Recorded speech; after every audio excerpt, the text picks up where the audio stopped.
तो उन में तव्हांखे उहा तव्हां सही ॻाल्हि कई, तव्हां हिकिड़ी क्लिक ते तव्हांखे सॼो डेटा मिली वेंदो। इहो उहो डेटा आहे जेको सिर्फ़ु रिपोर्टेड केसिस जो आहे, जेके केस रिपोर्ट थियनि था अख़बारुनि में या पुलिस स्टेशन्स में। बाक़ी ही त टिप ऑफ द आइसबर्ग आहे, उन खां अलावा अलाए केतिरा 100,000 असां वटि केसिस रिपोर्ट ई कोन था थियनि।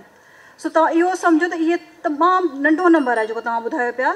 इन खां वॾो नंबर उहो आहे जेको असांजे अखियुनि खां ओझल आहे, उहो के मीडिया ते नथो अचे, के अख़बार में रिपोर्ट नथो थिए। त इन जो मतिलबु आहे औरतूं मारिजी थियूं वञनि। जेके असांजे औरतुनि खे, जेका हाणे 48% असांजी औरतुनि जो पॉपुलेशन जो, उहा घरनि में वेठी आहे, ॿाहिरि निकिरे थी त उनखे हैरेसमेंट जो शिकार थिए थी। उहा ॿाहिरि निकिरे थी त उनखे हर तरीक़े जूं जेके सोबतूं बर्दाश्त करियूं पवंदियूं। ऐं पोइ असीं ॻाल्हि करियूं त ह्यूमन डेवलपमेंट जो तमामु घटि आहे। उन करे असांजे हाणे जेका जेंडर इंडेक्स आई आहे, जेका ग्लोबल इंडेक्स आई आहे, उनजो असांजो पाकिस्तान नंबर आहे, ख़बर छा आहे? 148 आहे 149 मां। आख़िरी मुल्क कहिड़ो आहे? अफ़गानिस्तान। असांजी बसि एतिरी तरक़ी थियल आहे अफ़गानिस्तान खां हिकिड़ो मथे बसि थोरी परफॉर्मेंस अफ़गानिस्तान खां बहितर आहे। सो इहा सिचुएशन असांजी जॾहिं अचे थी त लॉज अची था वञनि, तमामु सुठा अची था वञनि, उनजी जेके रूल्स ठही था वञनि, पर मसइलो थिए थो कि पोइ जॾहिं असांखे पंहिंजे मर्दनि मां इन क़िस्म जा रवैया असीं ॾिसूं था।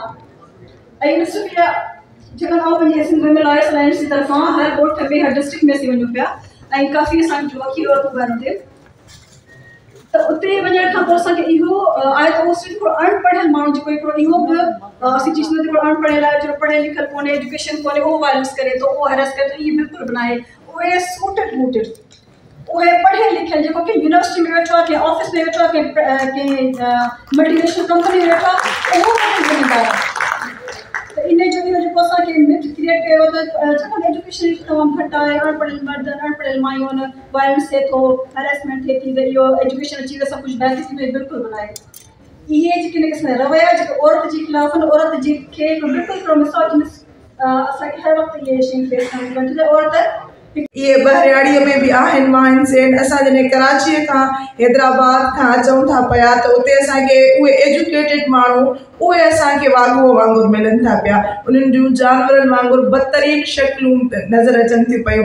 ऐं उहे औरतूं जेके पढ़ियल लिखियल आहिनि, उहे जे हरासमेंट जो शिकार थियनि थियूं पियूं, जेके वर्किंग वूमेन आहिनि जे हरासमेंट जो शिकार थियनि थियूं पियूं। उहो त मीडिया ते, सोशल मीडिया ते अचे ई कोन पियो।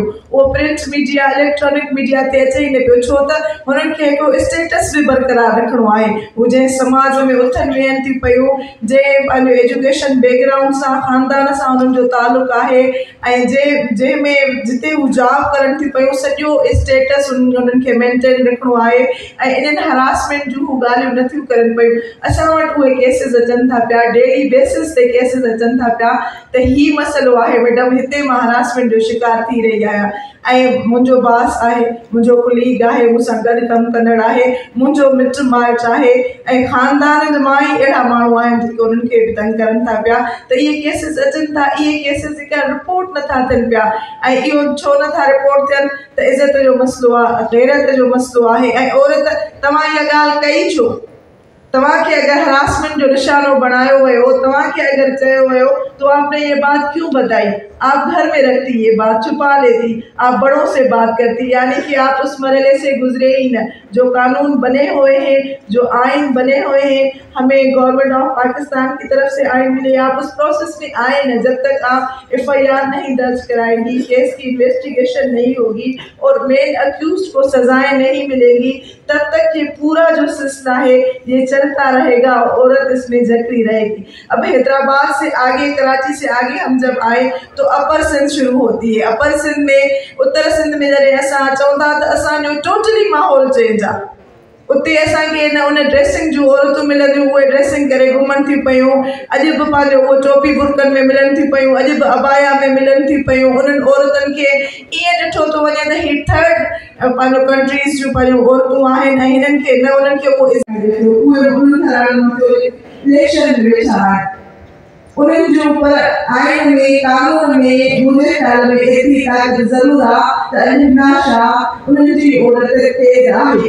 उहा पुलिस जी हिरासत में आहे। ऐं इहो छाजे करे थियो? जॾहिं असां वॉइस रेज़िस कयासीं, तव्हां वॉइस रेज़िस कया, मज़ाक़ दी एक तरफ आवाज उठाए बैठे हुआ मजाक आई तक उन और तू के दान हाय अगते हले वो इंसाफ थी लो या न थी लो वो प्रोसेस आहे वो उन पूरे सिस्टम जो आहे असाए तो उन के नमूने में एक्टिविटी चले कानून के वो जो पूरी करण तो दे वालदेन के उते बिहान दे तो जाना तो ने घणो कदर छोड़ंदो एफआईआर थी आहे रजिस्टर थी वन केसेस में ये रवैया सामने कुछ ॾींहं खां पोइ उहे माण्हू बीहण लाइ तयार न हूंदा उहे उन केस सां हथ खणी ईंदा आहिनि असां सोशल एक्टिविस्ट तव्हां ॻाल्हि कयो त आम माण्हू जी सूरत हाल कहिड़ी आहे कहिड़ा बेरियर्स आहिनि असां सोशल एक्टिविस्ट लाइ केतिरा चैलेंजिस आहिनि असां कंहिं बि पंहिंजो विक्टिम खे कंहिं बि असां पंहिंजो हाणे जी तरबियत हासिल कनि पिया ऐं मां सम्झां थी त ईंदड़ कुझु सालनि में उहे प्रोफेशनल टीचर्स बि थी वेंदा त उन्हनि ॿारनि खे उहो बि मूं पिणु रियलाइज़ करायो त जेको असांजे मुंहिंजे हिन स्कूल में ॾिठो वञे त छोकिरियुनि जो जेको फुकदान घणो हुयो मतिलबु बॉइज़ त मोड अचनि पिया छो त पुठिते इलाइक़ो हुयो पुठिते इन सेंस में त एजुकेशन जे लिहाज़ खां तमामु पसमानदा इलाइक़ो आहे त उन्हनि बॉइज़ खे या उन्हनि छोकिरनि खे मूं इहो रियलाइज़ करायो त जीअं पढ़णु तव्हांजो हक़ु आहे त ईअं ई पढ़णु तव्हांजी भेण जो बि हक़ु आहे उहे वॉलंटियर्स एतिरो उन्हनि रियलाइज़ कयो जो उहे पंहिंजनि घरनि में वञी पंहिंजी भेणुनि खे मुंहिंजे स्कूल में वठी पिया अचनि इवन उन्हनि इहो बि रियलाइज़ कयो त जेके कम असांजा जेंडर बैलेंस जे करे डिवाइड कया विया आहिनि त हीअ कम कुकिंग पंहिंजे पेरनि ते आहिनि ऐं उहे जेको आहे पंहिंजे लाइ पंहिंजे भेणनि ते बीह करे पंहिंजे एज़ इकोनॉमिकल हू डेवलप आहिनि चवण जो मक़सदु इहो त हीअ मां हिकिड़ी वॉलंटियरली थी करे हिकिड़े इलाइक़े में स्कूल त हलायां पई पर एज़ अ वॉलंटियरली हलायां पई चंद सालनि जे लाइ महदूद लिमिटेड रिसोर्सिस आहिनि महदूद टाइम पीरियड आहे पर अगर असां नौजवान जेके वॉलंटियरिज्म सां गॾोगॾु सियासी थींदा सियासत में पार्टिसिपेट कंदा तो उहे तमामु घणो सुठे नमूने पंहिंजो पाण खे मञाए बि सघंदा ऐं सुठे नमूने अवाम जे लाइ घणो कुझु करे सघंदा। सोसाइटी हम कहते हैं अक्सर कि जो सोसाइटी अगर वो देखना है अगर हमें किसी सोसाइटी को कि कितनी प्रोग्रेसिव है कितनी डेमोक्रेटिक है तो वहाँ औरतों की सिचुएशन के हवाले से आप देख लें माइनॉरिटी के हवाले से देख लें कि क्या सूरत हाल है तो अंदाज़ा हो जाएगा उस सोसाइटी के बारे में कि क्या चीज़ें यहाँ पे हो रही हैं। तो बहुत सारी चीज़ें हैं वर्किंग वुमेन जो फेस कर रही होती है यहाँ पर क्योंकि एक तो औरत का इस्तेसाल प्लस फिर वो वर्किंग क्लास के अंदर जो इस्तेसाल हो रहा है और फिर वर्किंग क्लास के अंदर भी जो औरत के साथ इस्तेसाल है तो ये तहरा इस्तेसाल जो है जिस तरीके से हो रहा है और इसकी बहुत सारी शक्लें हैं। मैं कुछ पे बात करूँगी क्योंकि साथी और भी यहाँ बात कर चुके हैं कि सबसे पहले जो एक चीज़ आती है हमारे यहाँ पे जो सबसे ज़्यादा औरतें फेस कर रही होती है वो जेंडर बाइस और जो स्टीरियोटाइप रोल्स हैं और जिसके अंदर इस मतलब हमें जो है वो बताया जाता है ये सोसाइटी में स्ट्रक्चर ऐसा बनाया गया है कि जहाँ पर ट्रेडिशनली हमें ये बताया जाता है कि आपका रोल ये है डिक्टेट किया जाता है कि आपका ये काम है और ये करना है आपको। और अगर हम परसेंटेज के हिसाब से देखें तो 75% जो है वो अनपेड काम जो है वो औरतें कर रही होती हैं और 6 से 7 घंटे जो है वो रोज़ाना के वो जो है अनपेड काम को दे रही होती हैं मर्दों से ज़्यादा। इसी तरीके से जो है वो जो सोसाइटी के अंदर जो चीज़ें हैं वो फिर घर से ही शादी शुरू होती हैं कि जहाँ हमें ग़ुलाम बनना सिखाया जाता है ग़ुलाम बनने की तरबियत बहुत अच्छे से दी जाती है कि बाहर किस तरह से काम करना है हक़ के लिए आवाज़ नहीं उठानी है बात नहीं करना है और सारी चीज़ें। इसी तरीके से फिर दूसरी जो मेन चीज़ आती है वो जेंडर पे गैप है कि जेंडर अभी भी जो है यहाँ पर औरतें मर्दों से कम तनख्वाह लेती है चाहे वो सेम काम कर रही है चाहे वो उसकी पोजीशन मर्द के बराबर भी है तो परसेंटेज जो है वो 40% जो है वो अभी भी कम मिल रहा होता है। फिर हरेसमेंट की यहाँ काफ़ी लोगों ने बात की वर्क प्लेस हरेसमेंट के बारे में हमें कहीं कभी भी नहीं सुनने को मिलता। डोमेस्टिक वायलेंस के बारे में रेप के बारे में ऑनर किलिंग के बारे में फिर अखबारों में आ जाता है लेकिन काम करने की जगहों पे फैक्ट्रियों के अंदर जो कुछ होता है काम की जगहों पे जो कुछ होता है उनके साथ वो कभी चीज़ें बाहर निकल के नहीं आती हैं। वहाँ पे सेक्सुअल हरेसमेंट भी होती है वर्बल हरेसमेंट भी होती है फिजिकल हरेसमेंट भी होती है और जब हम रिपोर्ट करने जाते हैं लेबर डिपार्टमेंट में तो कहा जाता है कि ये हमारा प्रीव्यू ही नहीं है आप जो है FIR जाके दर्ज कराएं। तो लॉ के हवाले से भी फिर यहाँ पर जो है वो मतलब गो के यहाँ पे बहुत सारे लॉ बन गए हैं बहुत अच्छे लॉज मौजूद हैं मगर इम्प्लीमेंटेशन अभी भी जो है वो क्वेश्चन मार्क है इसके अंदर। तो इसलिए मैं समझती हूँ कि जो यहाँ जितने साथियों ने बात की है मैं ये समझती हूँ कि जो बैरियर्स हैं ख़वातीन के हवाले से उसमें हम सतही बातें करते हैं सारे के सारे। सतही बात मीन्स कि मतलब मीन्स वो भी करने की ज़रूरत है क्योंकि कुछ है नहीं तो फिर नेचुरली वो भी हम रिफॉर्म्स की बात कर रहे होते हैं। यहाँ पर्सनल अकाउंट थे वुमेन्स एक्शन फोरम हैदराबाद उन सिंध मीडिया वाच के हवाले से जेके अंग खर गॾु कया 2021 ऐं 2022 2021-22 माना असां जुलाई खां अगस्त खां कमु शुरू कयो हुयो 21 खां ऐं स्टिल नाउ हलंदो थो अचे। 2 सालनि जी रिपोर्ट मौजूदु आहे ऐं ही वुमेन सेक्शन फोरम जी 2008 खां वठी 2022 ताईं रिपोर्ट मौजूदु आहे। जॾहिं असां वटि बजट थींदी पैसा थींदा असां शाया कंदासीं, असां पंहिंजे पाण खे पेश कंदासीं वुमेन राइट एक्टिविस्ट जी हैसियत में। त पब्लिक ऑडिटिंग लाइ त असां जिते बि कमु न कयो हुजे थोरो कयो हुजे असां हाज़ुरु आहियूं त असांजी पब्लिक ऑडिटिंग थियणु खपे। असां पंहिंजे पाण खे हर वक़्तु पंहिंजे एक्टिविज़म जे हवाले सां बि ऑडिट लाइ पेश कयूं था। त हीअ मां अंग खर ॿुधाईंदसि जेके अंग खर गॾु थिया आहिनि उन में औरतुनि जा जेके अंग खर आहिनि उन हिसाब सां रोज़ाना सिंध जे अंदरि 3 औरतूं रोज़ाना मारियूं वञनि थियूं। मां तव्हांखे जेके अंग खर थी ॿुधायां ख़ुदकुशी जा केस 1 साल 12 महीननि जो विचूर आहे 208 ख़ुदकुशियूं, क़तल 200, कारोकारी 128, घरेलू तशद्दुद 33, हैरासमेंट जा जेके केस रिपोर्ट थींदा आहिनि छाकाणि त हैरासमेंट अञा रिपोर्ट न थींदी आहे उहे जेके आहिनि से 6 आहिनि। जंहिं समाज जे अंदरि 3 औरतूं रोज़ क़तल थियनि उते समाजी तरक़ी जे ॿियनि पैमाननि ते ॻाल्हाइनि त केतिरियूं नौकरियूं आहिनि, केतिरी ह्यूमन डेवलपमेंट आहे, केतिरियूं जेके आहे से रोड ठहिया आहिनि, केतिरो इंफ्रास्ट्रक्चर आहे। मां सां थी सभु फज़ूल आहे जेसि ताईं असां उन्हनि 3 रोज़ाना क़तल थींदड़ औरतुनि खे बचाव लाइ असां गॾु बीहूं समाज ते। And despite of his financial limitations, he decided that he would provide to us with good education. My mother, who has throughout her whole life provided for us and took care of us, so they, with their hard work, today I'm standing here in front of you talking about my story.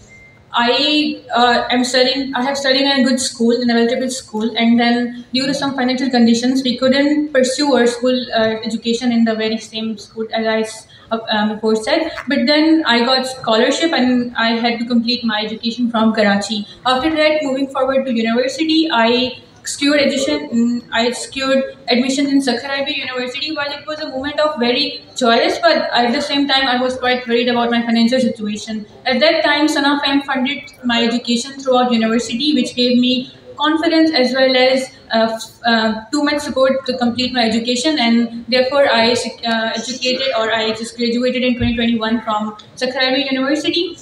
After that, I did 1-year job in telecom industry, and then I was hired under Women Leader Initiative in State Bank of Pakistan. I'm thankful to Sana Fam for funding my education throughout the career. At the end, I would just like to say one last thing, that our success stories are never really successful until problems like food inequality, women inequality, gender inequality, and poor infrastructure, poor education, as it had been early discussed, that do not have quality education are rated from society. As late Nisar Siddiqui Saab used to say that, don't complain of darkness, instead light a candle. Sana Fam lit a candle for me, and I would like to do same for my community. Thank you very much.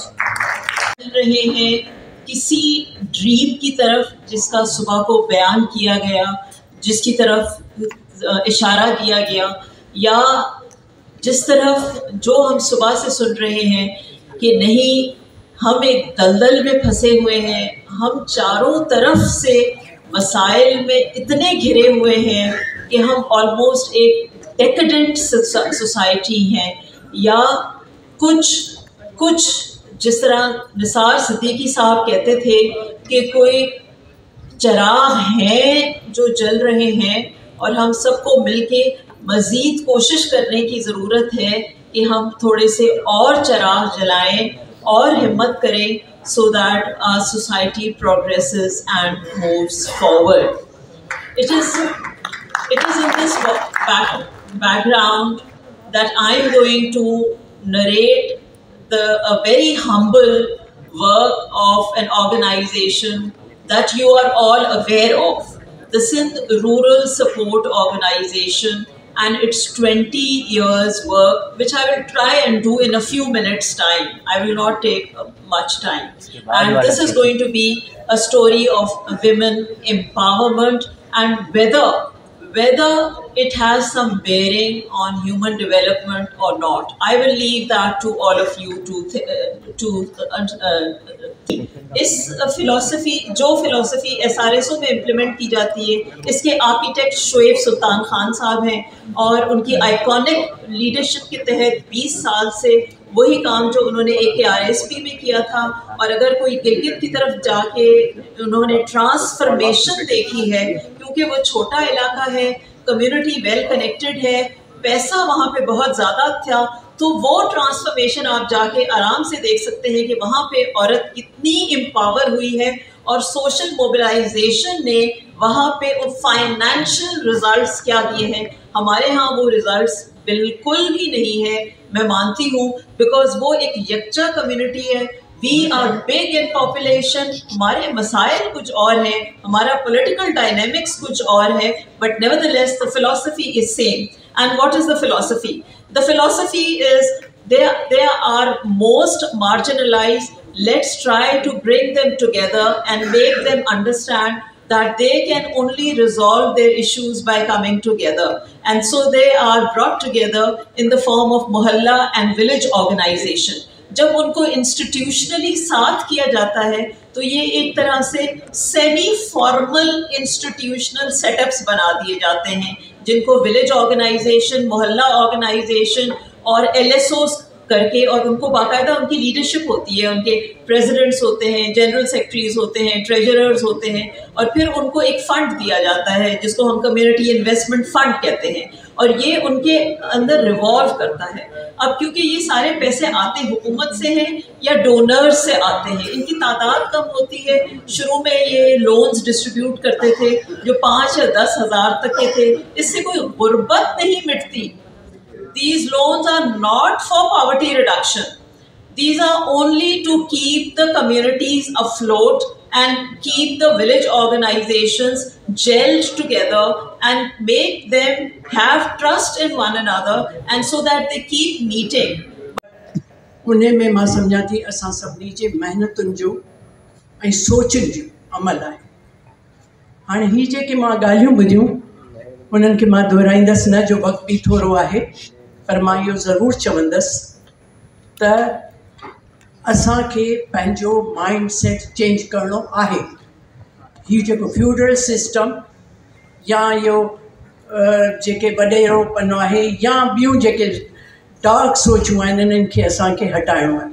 पहिरीं त मूंखे हिकिड़ी सभिनी खां सुठी ॻाल्हि लॻी जेका विच में ॻाल्हायां। मां हमेशह वेंदी हुअसि केॾांहुं जापान वञा या चाइना वञा, तो पंहिंजी लैंग्वेज में ॻाल्हाईंदा या किथे। मां अॼु आयसि पे त मूंखे इहो ख़्यालु थियो त मूंखे कहिड़ी लैंग्वेज में ॻाल्हाइणो आहे, ऐं मूंखे ॾाढो सुठो लॻो त पंहिंजी लैंग्वेज में माण्हुनि ॻाल्हायो पिए। इहा विसारी न आहे, ऐं मूंखे आसानी थी पंहिंजी ॻाल्हि सोचनि ऐं ॻाल्हाइण में, तव्हां ताईं पंहिंजो ख़्यालु पहुचाइण में। हाणे इहे जेके शयूं आहिनि इहे आहिनि, पर असांखे इहो सोचणो आहे त असांखे इहे शयूं परे कीअं करणियूं आहे, दूरि कीअं करणियूं आहे। जीअं नाही थियो, ॿिया सभु चवनि था एजुकेशन एजुकेशन एजुकेशन। मां हिकिड़ी ॻाल्हि केपी में बि ॾिठी, इलाही अॻे जॾहिं पंहिंजी नूंहं केपी मां आंदी त ॻोठनि ॻोठनि में वञी पोइ ॾिठो उते स्कूल आहे, पर असां वटि स्कूल न आहे। ऐं असां हिते ॻाल्हि कयूं था, पर उन्हनि जे लाइ उते जा जेके माण्हू आहिनि उन्हनि खे बि उथी बीही उन जे लाइ ॻाल्हाइणु घुरिजे। मुंहिंजो भाउ बज़ार एजुकेशन में हूंदो, चवंदो जॾहिं केपी मां माण्हू अचनि था उहे पंहिंजे स्कूल्स लाइ इन्हनि लाइ विढ़नि था। असांजा माण्हू पंहिंजी बजट या कंहिं ॿी शइ लाइ, पर इहा शइ नथा चवनि त हेल्थ ऐं स्कूल। स्कूल सां मुंहिंजो मतिलबु बिल्डिंग न आहे। असांजूं डिग्री छोकिरियूं कनि थियूं, ख़ुदारा उन्हनि खे घर में न विहारियो। उन्हनि खे जेको आहे तव्हां डॉक्टर या इंजीनियर या आहिनि त उन्हनि खे अॻियां करणु ॾियो, ऐं जे न त मुंहिंजी इहा गवर्नमेंट खे गुज़ारिश आहे त जेकॾहिं छोकिरियूं पढ़नि थियूं त उन जे लाइ 3 या 4 साल इहो ज़रूरु रखनि त उहे कमु कंदियूं। तॾहिं उन डॉक्टर्स जेके थियनि था ऐं उहे पढ़ी सभु शहरनि ॾांहुं था अचनि, उन्हनि जे लाइ बि इहो ज़रूरी कयो वञे सिर्फ़ु हिकिड़ी गवर्नमेंट या ये कुझु न कंदा ई पाण में विढ़ंदा।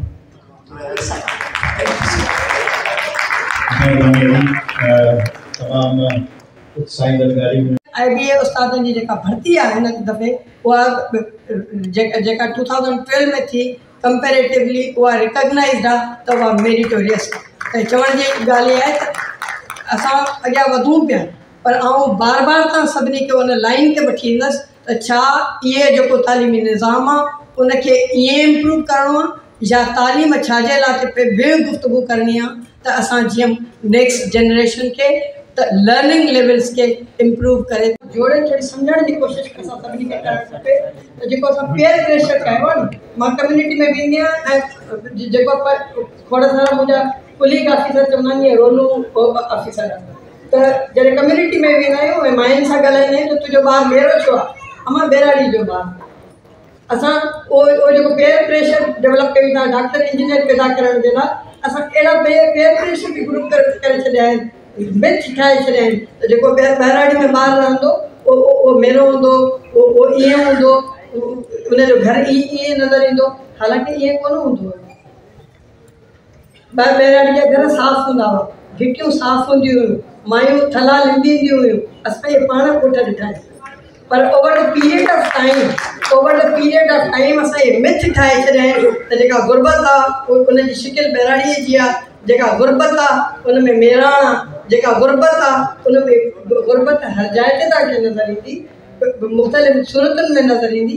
पर इन्हनि सभिनीनि शयुनि खे पर्सनल हाइजीन ते इन्हनि सभिनी शयुनि खे असां समाओ इन्हनि खे पंहिंजी लाइफ्स मां कढी छॾियो आहे। रीज़न इहो आहे त हिकु दर्जे खां 5 दर्जे ताईं पढ़णो आहे, पोइ उन में ड्रॉप आउट न थियणु खपे, रिटेंशन जी पॉलिसी थिए, 6 खां 10 ताईं वञिणो आहे वग़ैरह वग़ैरह।